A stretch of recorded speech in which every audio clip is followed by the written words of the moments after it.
un accomplissement unique du traité est son système multilatéral d'accès et de partage des avantages, qui couvre déjà les cultures qui représentent à elles seules 80% des apports alimentaires végétaux de l'homme. Ceux-ci sont essentiels pour la sécurité alimentaire, et tous les pays et régions en ont besoin. Les agriculteurs, les centres de recherche nationaux, les universités et les sélectionneurs ont désormais un accès garanti, selon les conditions fixées, au matériel génétique nécessaire au sein du système multilatéral. Il n'y a aucun besoin de négocier des centaines ou des milliers de contrats individuels pour y accéder, ce qui réduit les coûts de transaction et multiplie donc les avantages pour tous. Mais ce n'est pas tout. De nouvelles variétés de cultures commerciales, issues du matériel génétique détenu au terme du traité, feront l'objet de paiements, obligatoires ou volontaires, en fonction des circonstances.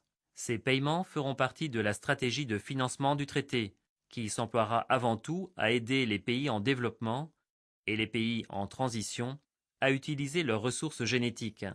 Tout cela pourra être réalisé entre autres par le renforcement des capacités, le transfert de technologies et l'échange d'informations. Avec ces dispositions révolutionnaires, la communauté mondiale consolide ses défenses contre la perte des ressources phytogénétiques, les ressources mêmes dont les générations futures auront besoin pour affronter un avenir plein d'incertitudes. En réalité, le traité n'est qu'un point de départ. Les pays et organisations qui en ont été les pionniers et qui ont appuyé son élaboration, les individus qui ont travaillé sans relâche à la rédaction de ces clauses, les nations qui l'ont ratifié, tous ont de bonnes raisons de s'en enorgueillir. Dans l'environnement international fortement compétitif d'aujourd'hui, le traité international sur les ressources phytogénétiques est une manne extraordinaire.